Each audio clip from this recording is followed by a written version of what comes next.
gardeners are planting more ornamental grasses in their spring and summer landscapes.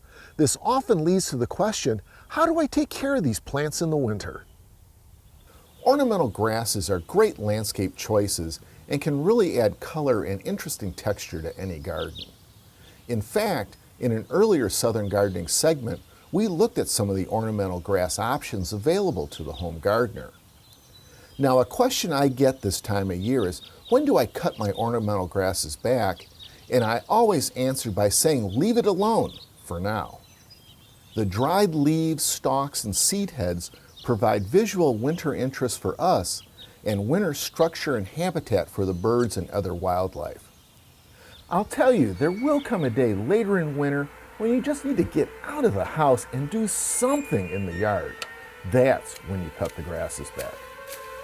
Go ahead and cut down to about 6 inches from the ground. This removes last year's foliage, making room for this year's new growth. Now's also a good time to divide the plants, as most ornamental grasses spread by clumping. Use a sharp shovel or spade and dig the entire clump. Chop up into 3 or 4 pieces. There's no need to be dainty.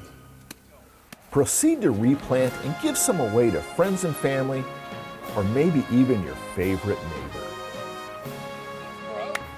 I like ornamental grasses in the landscape because they provide 4 seasons of garden interest, and for that reason, I think you should like them too.